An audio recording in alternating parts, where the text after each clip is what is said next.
الحمد لله رب العالمين وبه نستعين على أمور الدنيا والدين. اللهم صل وسلم على سيدنا محمد وعلى آله وصحبه أجمعين. ولا حول ولا قوة إلا بالله العلي العظيم. سبحانك لا علم لنا إلا ما علمتنا إنك أنت العليم الحكيم.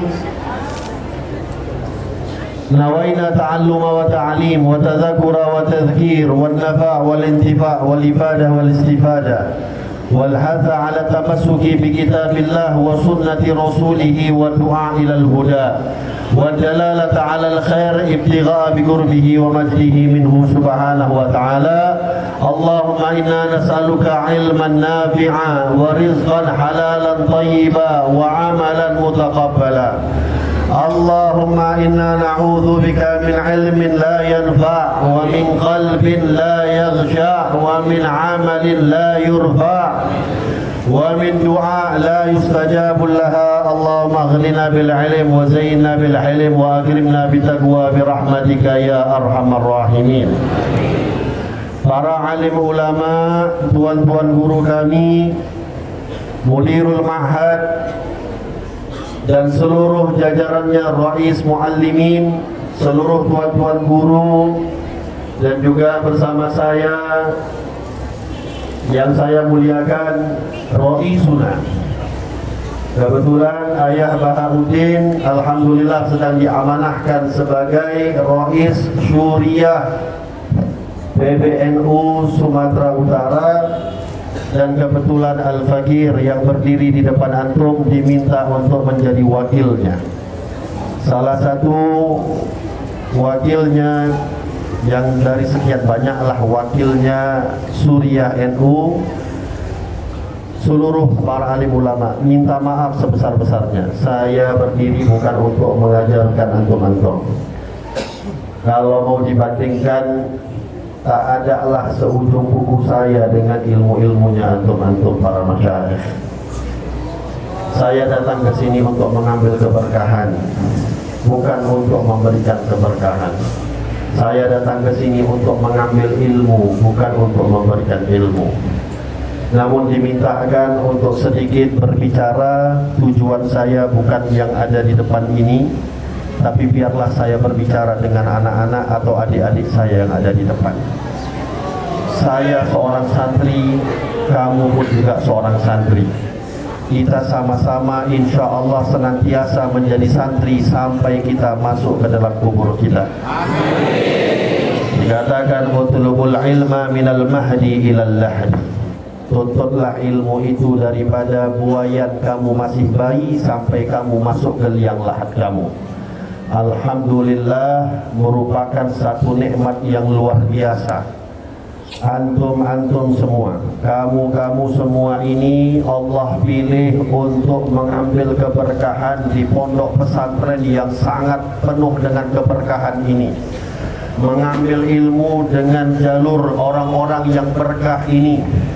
Saya meyakini tidak mungkin bisa ada satu lembaga pendidikan, khususnya pondok pesantren, menjadi magnet sampai belasan ribu orang setiap tahunnya, kecuali diasaskan pondok pesantren Mustafawiyah ini dengan niat-niat yang soleh oleh guru kita bersama Syekh Mustafa Hussein, dan juga oleh guru-guru kita semua yang ikhlas di dalam mengajarkan ilmu-ilmunya kepada kita.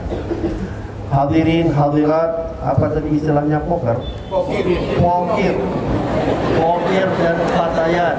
Maaf, jarang-jarang datang ke Mandailing. Tahunya cuma olo.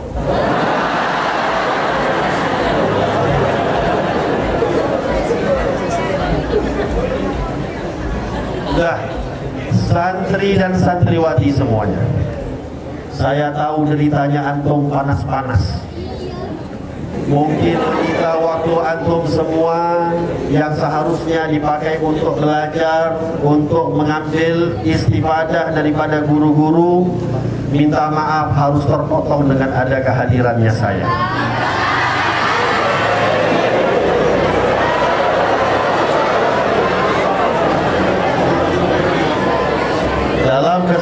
pembukaan yang sangat singkat ini saya nggak mau panjang lebar. Seharusnya panjang lebar waktu saya ini untuk duduk dengan guru-guru saya yang ada di depan agar saya juga bisa mengambil ilmu-ilmu mereka. Hadirin hadirat, santri dan santriwati yang dirahmati Allah, saya ingin sedikit saja berbagi pengalaman bagaimana menjadi seorang santri. Bukan pengalaman saya, karena saya pun tak punya pengalaman apapun di dalam menuntut ilmu. Tapi saya ingin memberikan motivasi supaya kita menjadi lebih bersemangat lagi di dalam menuntut ilmu. Jadikan panutan kita tuh Syekh Mustafa Husain. Jangan pernah kita memandang beliau-beliau dan guru-guru kita yang ada di depan ini ketika mereka sudah jadi guru, ketika mereka sudah jadi ulama, ketika sudah menjadi masyaikh. Tapi kamu sebagai santri, belajarlah, cari tahulah, pelajarilah bagaimana bidayahnya mereka ketika sampai mereka di makam ini. Ketika mereka sampai kepada makamnya semisal Syekh Mustafa Husain yang keberkahannya sampai setiap hari dikirimkan doa oleh belasan ribu santri-santrinya minimal yang ada di sini. Belum lagi yang mendoakan yang sudah keluar dari sini, yang sudah menyebar hampir mungkin ke seluruh penjuru dunia ini, senantiasa mendoakan. Apakah tidak beruntunglah Syekh Mustafa Husain itu? Dan ini nggak bisa beliau raih hanya dengan sekedar goyang-goyang kaki saja, hanya dengan santai-santai saja, kecuali dengan perjuangan beliau di saat beliau menuntut ilmu dimanapun ketika beliau berada. Beliau menuntut ilmu dengan banyak ulama sampai beliau harus meninggalkan kampung halamannya, keluar untuk pergi ke kota Mekah, belajar dengan ulama-ulama yang ada di kota Mekah. Beliau harus merelakan keluarganya, ibunya, ayahnya, dan saya meyakini walaupun saya tidak tahu persis, belum terlalu banyak saya mempelajari bagaimana biografinya Syekh Mustafa Husain, tapi kalau melihat bagaimana keberkahan yang beliau berikan sampai hari ini, saya yakin beliau tidak santai-santai ketika beliau belajar. Seorang santri harus memiliki rukun talibul ilm. Kita tahu ada rukun Islam, ada rukun iman, ada rukun ihsan. Ketahuilah talibul ilm juga punya rukun-rukunnya. Ulama mengatakan arkan talibul ilm arba'atun, ada 4 rukun talibul ilm. Yang pertama, secara ringkas saja saya sampaikan, qillatut ta'am. Seorang talibul ilm tidak layak untuk makan banyak-banyak. Perkurangkan makanmu di saat engkau menuntut ilmu. Contoh bagaimana ulama-ulama dulu, mereka menahan lapar, mereka menahan susahnya mereka di saat mereka menuntut ilmu.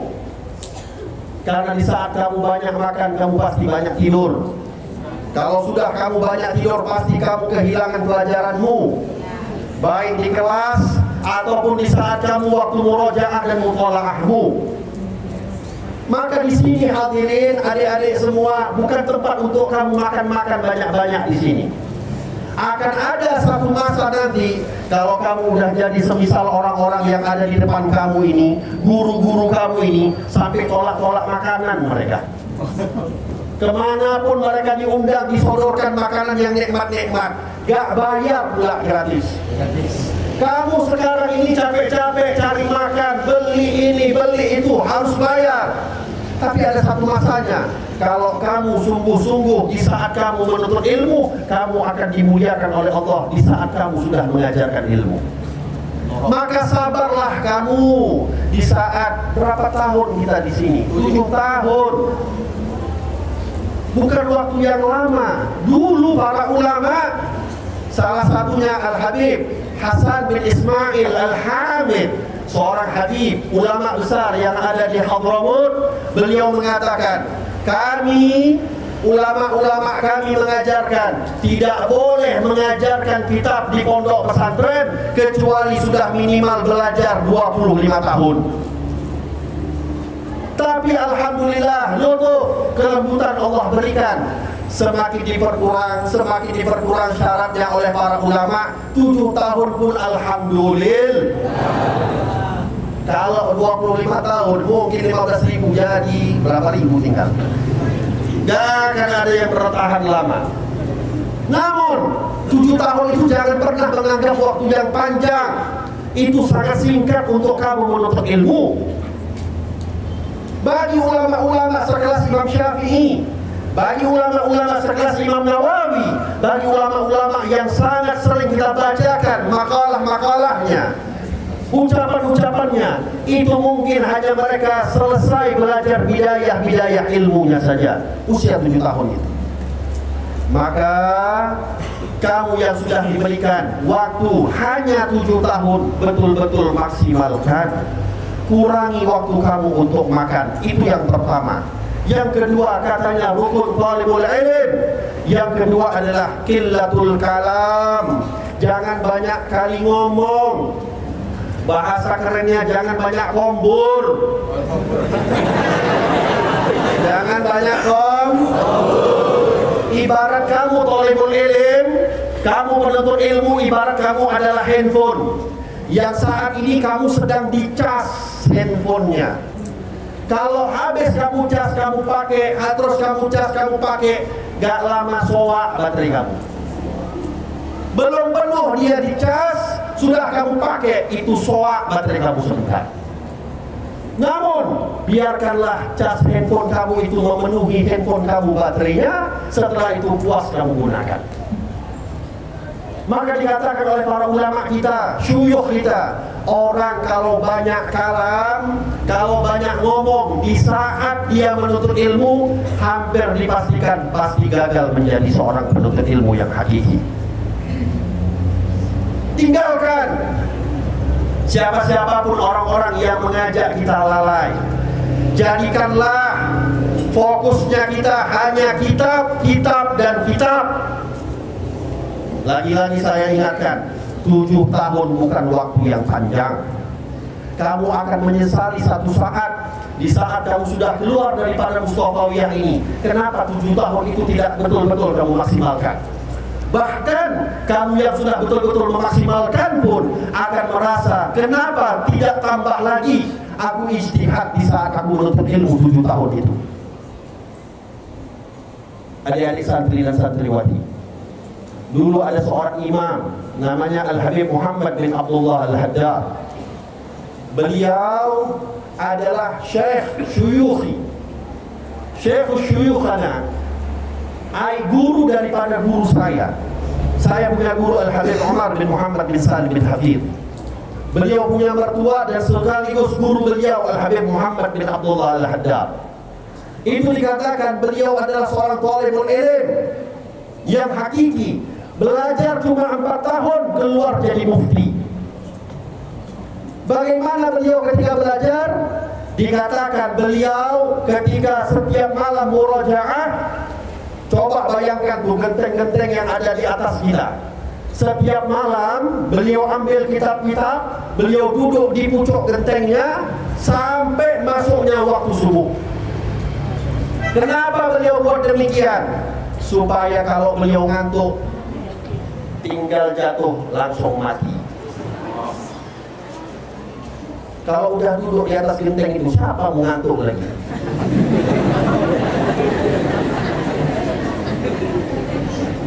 Ini contoh bagaimana mereka berusaha bersungguh-sungguh di saat mereka menuntut ilmu. Lalu yang ketiga, cepat saja, qillatul manam, kurangi tidur. Santri jangan ngorok terus, santri jangan ngodong terus, santri jangan ngences terus. Jadi santri itu jid wal ijtihad, sungguh-sungguh di saat kamu jadi santri. Kalau orang di luar sana, mereka dianjurkan dokter 8 jam 1 hari tidur, gak pantas seorang santri mengambil seperti orang-orang awam di luar. Kamu harus berusaha. Banyak ulama-ulama kita yang mereka tidak tidur sama sekali di saat mereka menuntut ilmu. Al-Habib Abdullah bin Umar Syafiri. Beliau adalah pendiri pengasas pondok pesantren Rubat Tarim yang ada di kota Tarim. Ayah daripada Al-Habib Hasan dan Habib Salim bin Abdullah bin Umar Syafiri. Habib Abdullah bin Umar Syafiri, beliau belajar ke kota Mekah selama 5 tahun kepada guru beliau Al-Habib Ali bin Muhammad bin Husain Al-Habsyi dan ayahnya Al-Habib Muhammad bin Husain Al-Habsyi. Beliau juga belajar dengan Imam Zaini Dahlan, Ahmad Zaini Dahlan ketika berada di kota Mekah. 5 tahun beliau berada di Mekah. Ibunya kasih kasur. Kasurnya kasur tipis, diikatkan sama ibunya. Karena Habib Abdullah ini orang miskin, orang susah, gak punya uang untuk beli kasur di kota Mekah. Dibekalkan kasur dari rumahnya oleh ibunya, diikat oleh ibunya, dibawa dari kota Tarim sampai ke kota Mekah. Selama 5 tahun itu ikatan kasur ibunya tidak pernah terbuka. Apakah beliau tidak tidur? Beliau tidur, tapi tidurnya beliau cukup tertidur, bukan sengaja tidur. Di saat ngantuk-ngantuk itu 1 detik, 2 detik, 3 detik, itulah tidurnya mereka. Dan jangan kamu pikir penyakitan Habib itu, enggak. Sehat mereka, lebih sehat daripada kamu yang banyak tidur pun. Tapi jangan kamu pikir ini karomah. Jangan kamu pikir ini keramat. Bukan keramat ini kasab. Ini kesungguhan. Mereka sampai kepada derajat mereka tak tidur lagi. Bukan tiba-tiba hari ini 8 jam tidur, besok tiba-tiba gak tidur. Kamu pun kalau besok mengamalkan langsung gak tidur, sakit kuning kamu. Tapi mereka berusaha, mereka kurangi waktu tidur mereka sedikit demi sedikit. Gak banyak-banyak. Hari ini mereka tidur 8 jam. Besok mereka kurangi 8 jam kurang 5 menit. Berjalan 1 bulan kurang lagi 8 jam kurang 10 menit. Jalan berapa bulan? 8 jam kurang 15 menit.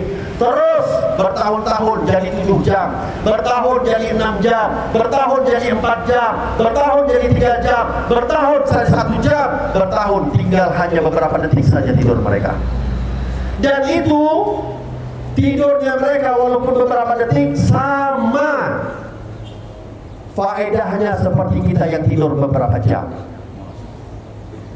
Sampai saking fokusnya beliau di saat menuntut ilmu, dikirimkanlah surat-surat. Dulu nggak ada WhatsApp, dulu nggak ada Facebook. Kalau mau kirim-kirim berita semuanya tulis surat. Orang-orang tuanya, keluarganya kirim surat. Kalau ada kabar-kabar dikirim dari kota Tarim ke kota Mekah. Tapi apa yang terjadi? 5 tahun surat itu tak ada yang satu pun dibuka. Ditumpuk sama beliau. Udah 5 tahun beliau belajar. Selesai beliau belajar, sebelum beliau pulang ke kota Tarim, beliau ambil itu surat-surat, beliau buka satu persatu. Rupanya surat yang masuk selama ini kabar ayahnya telah meninggal dunia. Surat yang masuk selama ini dapat kabar ibunya telah meninggal dunia, saudaranya meninggal dunia, abangnya meninggal dunia, pamannya meninggal dunia. Sampai-sampai beliau pulang, tak ada lagi keluarga beliau, sendiri beliau berdakwah. Sampai tetapi dengan kekuatan niat di saat beliau belajar, beliau membuka pondok pesantren tertua yang ada di kota Tarim dan yang paling berkah yang ada di kota Tarim. Kenapa? Karena kesungguhan, jid wal ijtihad. Oleh sebab itu kurangi tidur, dan yang terakhir wa'tizalul anam, kurangin banyak kawan. Kurangi banyak khususnya kawan-kawanmu yang sengaja atau yang suka mengajak kamu lalai daripada kitab-kitabmu. Kamu santri nggak pantas punya banyak kawan. Kawanmu yang hakiki adalah kitab-kitabmu. Jadikan Imam Syafi'i sebagai kawanmu, jadikan Imam Nawawi sebagai kawanmu, jadikan Imam Ibn Hajar sebagai kawanmu, jadikan Imam Romli sebagai kawanmu, jadikan Imam Syirazi sebagai temanmu, jadikan ulama-ulama itu sebagai temanmu. Bagaimana cara kamu jadikan mereka teman? Duduk kamu di maktabah, duduk kamu di perpustakaan, Duduk kamu di dalam kitab-kitabnya mereka, itulah teman kamu yang hakiki. Tapi kalau kamu terlalu banyak kawan, khususnya kawan-kawan yang tiap hari ngajak kompor aja, ngajak bercakap aja, akhirnya kamu kehilangan waktu untuk murojaah. Kamu kehilangan waktu kamu untuk mutolaah. Kamu gak sadar. Malam ini kamu bercakap, cerita-cerita tentang kampung bagaimana, cerita-cerita tentang asal daerahmu gimana. Hari ini 1 jam 2 jam hilang waktu kamu. Besok juga 1 jam 2 jam hilang waktu kamu. Tiba-tiba kamu gak terasa 7 tahun kamu gak ngambil ilmu apa-apa. Jangan sampai kamu menyesal ketika kamu sudah pulang. Mau kamu balikkan waktu 7 tahun itu gak akan bisa mungkin lagi. Maka gunakan waktu itu betul-betul untuk kamu murojaah, khususnya santri.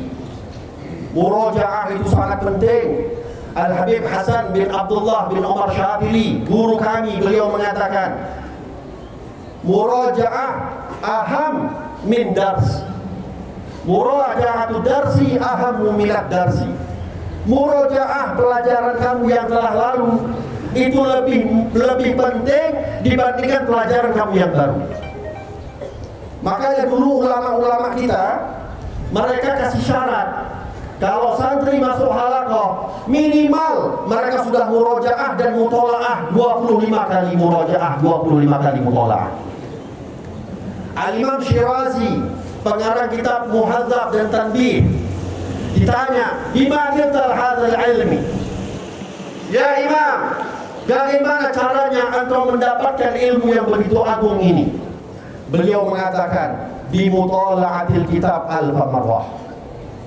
Aku senantiasa sebelum masuk ke dalam halaqah, sebelum aku belajar, aku murojaah 1000 kali dan aku mutola'ah itu kitab 1000 kali.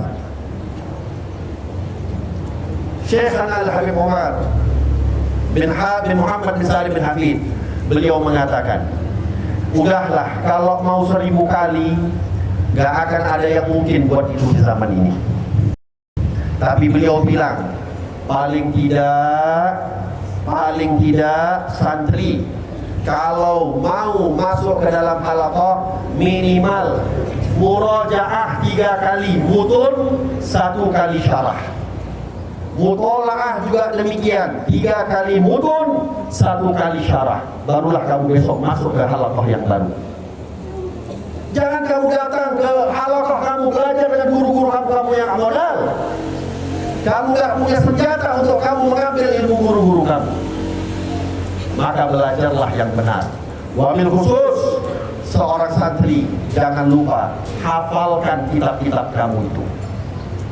Berbeda santri penuntut ilmu agama dengan ilmu-ilmu yang lain. Ilmu-ilmu kedokteran, ilmu-ilmu arsitek, insinyur, ekonomi, politik, sosial, hukum dan sebagainya macamnya. Mereka gak disuruh menghafal kitab, tapi kita disuruh menghafalkan kitab. Ulama-ulama kita, semua pelajaran, semua kitab yang mereka pelajari, mereka hafalkan. Makanya jangan heran kalau kita mendengar ada ulama hafal kitab Muhadzab, ada ulama hafal kitab Minhajul Talibin, ada ulama hafal kitab Tuhfatul Muhtaj. Al-Imam Abdullah bin Abu Bakar Al-Ajdus, di dalam satu manaqibnya beliau dikatakan kadu yahfadhu Ihya Ulumuddin. Hampir-hampir beliau itu menghafal kitab Ihya Ulumuddin Imam Al-Ghazali. Bukan sedikit itu Imam Ihya Ulumuddin, banyak itu, tapi mereka hampir hafal. Maka upayakan untuk kita menghafal, dan menghafal ini penting di dalam ilmu agama. Dulu pernah terjadi perdebatan antara ulama Singkiti dengan ulama Mesir. Ulama Singkiti yang ada di Afrika, mereka metode pengajarannya, mereka senantiasa menghafal kitab-kitab yang mereka pelajari, semua kitab yang mereka pelajari. Ada salah seorang ulama, Syekh Muhammad Amin Al-Singkiti, sekarang lagi di Indonesia beliau. Syekh Muhammad Amin Al-Singkiti berasal dari kota Singkit sana. Beliau punya guru namanya Syekh Muhammad Fa'al. Syekh Muhammad Fa'al ini waktu masa mudanya beliau sering bolak-balik ke kota Madinah ziarah Rasulullah. Termasuk Al-Habib Zain bin Ibrahim bin Sumaid. Rata-rata kalau yang belajar di kota Mekah, di Madinah tahu Habib Zain ini. Julukannya sampai hari ini beliau masih hidup, Imam Syafi'i Shaghir, Imam Syafi'i kecil, karena beliau sangat alim di dalam ilmu-ilmu agama. Beliau belajar dari Syekh Muhammad Fa'al. Syekh Muhammad Fa'al ini pernah ditanya, "Ya Syekh, kira-kira kapasitas akalnya manusia dapat menampung berapa kitab?" Ibarat kata, kira-kira kalau bahasa modernnya, size-nya akal kita ini, size-nya berapa giga? Sekarang zaman modern, orang udah pakai tab kemana-mana, pakai laptop kemana-mana, bawa hard disk, isinya kitab. Taruh 500 giga, 1 tera isinya kitab-kitab. Beliau ditanya, berapa akal kita menampung hafalan kitab-kitab? Beliau bilang, kalau engkau serius, engkau sungguh-sungguh, semua kitab yang ada di dunia ini bisa engkau hafal dalam otak. Dan beliau bukan main-main, beliau juga hafal semua kitab-kitab yang beliau pelajari. Dan ini lagi-lagi saya katakan, bukan keramat.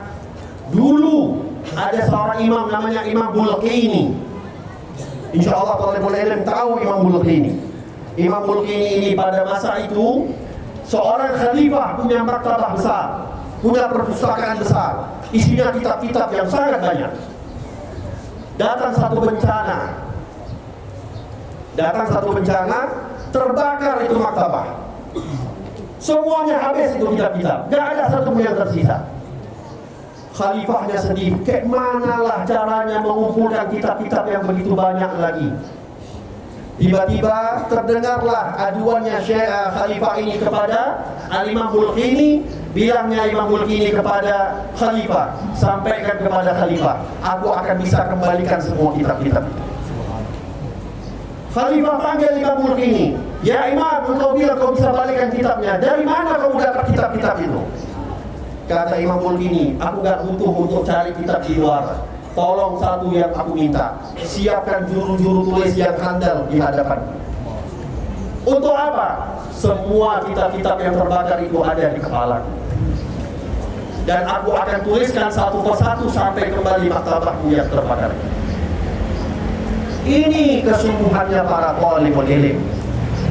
Tadi saya katakan, ulama-ulama sedikit berdebat dengan ulama-ulama Mesir. Ulama Mesir metodenya gak suka menghafal, mereka suka memahami. Ulama-ulama sedikit, mereka suka hanya menghafal sambil mereka memahami.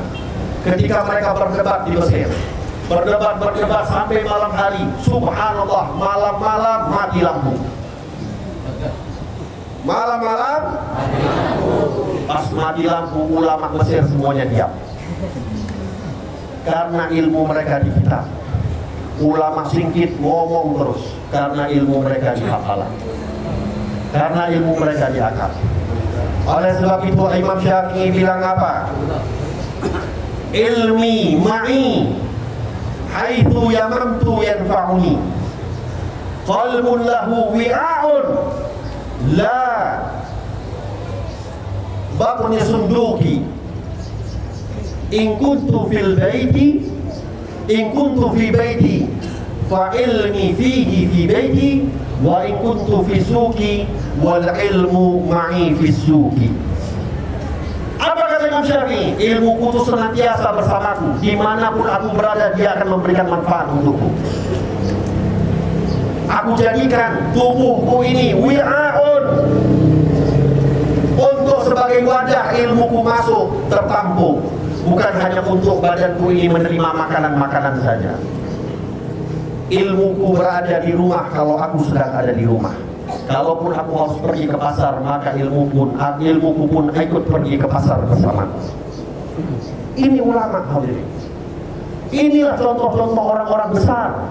Dan kamu gak akan bisa jadi orang yang luar biasa kalau kamu belum membiasakan diri kamu berbuat sesuatu yang luar biasa. Gak ada orang-orang biasa jadi orang luar biasa. Coba tanya, mau ulama besar, mau orang kaya besar, pasti dia memiliki kebiasaan-kebiasaan yang luar biasa. Maka pilihlah kebiasaan-kebiasaan luar biasa itu untuk menjadi kebiasaan kamu. Terakhir, pesan saya, ini yang paling penting dari semua yang harus kamu miliki. adabmu kepada guru-gurumu. Adabmu kepada guru. Dulu ada seorang ulama belajar dengan Imam Malik. 20 tahun dia belajar dengan Imam Malik. 18 tahun pertama dia belajar ilmu adab. Dia ambil adabnya Imam Malik. Setelah 18 tahun dia belajar ilmu adab, 2 tahun berikutnya dia belajar ilmu kitab.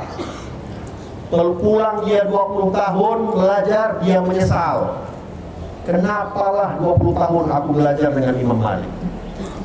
Dia menyesal bukan karena 18 tahun dia pakai untuk belajar adab, cuman 2 tahun dia belajar kitab. Tidak.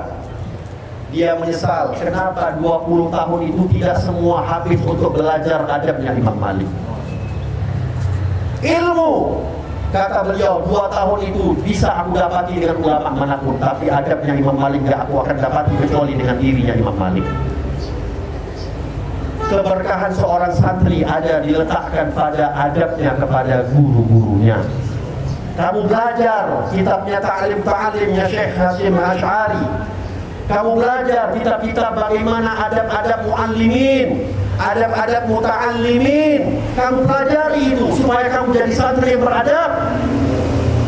Hari ini kita melihat santri tak lagi punya adab. Gurunya lewat, dia pun gak segan berdiri berjalan di depan gurunya. Gurunya membutuhkan sesuatu, tak ada perasaannya untuk mendatangkan kebutuhan gurunya. Gurunya memerintahkan sesuatu, tak mau dia ikuti, dia ikut apa maunya. Ini contoh-contoh santri tak beradab. Al-Habib Abdurrahman bin Muhammad Al-Mashhur, Mufti Diyar, yang mengarang kitab Bughyatul Mustarsyidin, banyak dipakai di pondok-pondok pesantren kitab tersebut. Itu dikatakan kalau ada orang mau belajar sama beliau, itu diuji dulu, pantas gak untuk jadi seorang murid atau tidak. Ada satu orang, anak orang kaya datang mau belajar, sungguh-sungguh dia mau belajar. Datang kepada Habib Abdurrahman, ya Habib, saya mau belajar. Kata Habib, boleh, tapi saya minta tolong. Sebelum kamu belajar, saya mau makan ikan hari ini. Tolong kamu beli ikannya di pasar. Tolong kamu beli ikannya di pasar. Baik Habib, saya beli. Boleh nggak saya minta kantong plastik untuk saya taruh ikan?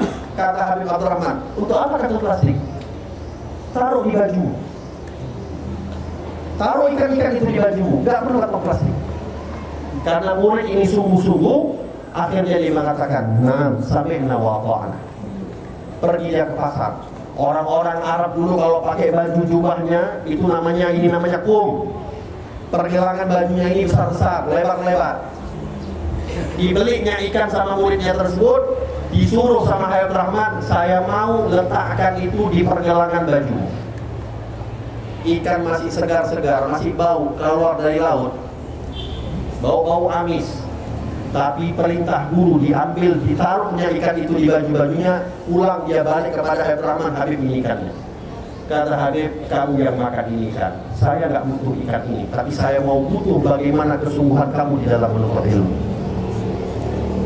Ternampak di hati dia, di dalam pandangan saya, ada takut khawatir saya, di hati kamu ada hubbud dunia. Ada merasa kamu lebih hebat dibandingkan siapapun karena kamu orang kaya. Tapi saya mau tengok, betul nggak, sungguh-sungguh nggak kamu ingin menuntut ilmu. Begitu juga sangat banyak kita bercerita tentang bagaimana cerita-cerita adab-adab guru-guru kita. Ulama-ulama ketika mereka belajar adab mereka kepada guru-gurunya, ini yang paling penting.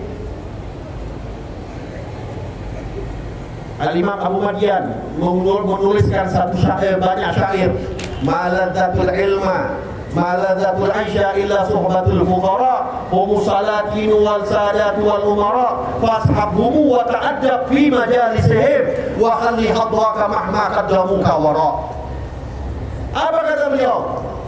Fashabhum wa ta'addab fi majalisihim. Kalau kamu mau menuntut ilmu dengan para ulama, senantiasa kamu membarengi mereka, senantiasa kamu bersama mereka. Wa ta'addab fi majalisihim, dan beradablah kamu di majlis-majlisnya mereka. Wastaghnimil waqta wahdur daiman li'annal ilma yahtasu liman hadara. Senantiasa kamu hadir di majelis-majelisnya mereka, karena ilmu itu akan diberikan oleh Allah, diturunkan bagi orang-orang yang senantiasa hadir di majelis-majelis mereka. Wa in sulta wala dimisonta illa in sulta faqul la ilma indi wa qul bil jahli mustadira. Kalau guru-guru kamu tanya pertanyaan sesuatu, kamu katakanlah kepada gurumu, la ilma indi, tutupilah pengetahuanmu. Jangan kamu merasa sok hebat, jangan kamu merasa sok pintar. Walaupun kamu tahu, katakan la ilma indi wa kun bil jahli mustatira. Biarlah seakan-akan kebodohan itu senantiasa ada pada dirimu. Maka banyak sekali di antara adab-adab yang harus kita terapkan ketika kita menjadi seorang santri. Ingat, al-adab fawqal ilmi. Adab itu lebih utama dibandingkan ilmu. Tak berguna kamu punya ilmu setinggi apapun, tapi kalau kamu nggak punya adab. Tapi kamu akan dihormati dengan adabmu walaupun kamu nggak punya ilmu. Mudah-mudahan yang singkat ini, yang sedikit ini, nggak singkat-singkat kali juga rupanya. Kalau singkat rupanya panjang juga. Saya mohon maaf sebesar-besarnya. Karena saya berbicara, kalian semua menjadi kepanasan. Gara-gara saya berbicara, skincare-nya jadi luntur. Saya mohon maaf sebesar-besarnya. Anggaplah jarang-jarang ya kita berjumpa. Mudah-mudahan insya Allah kita dapat berjumpa kembali di waktu-waktu yang lebih baik yang telah ditetapkan oleh Allah Subhanahu wa taala. Dan ingat, jadilah sebagai seorang thalibul ilm.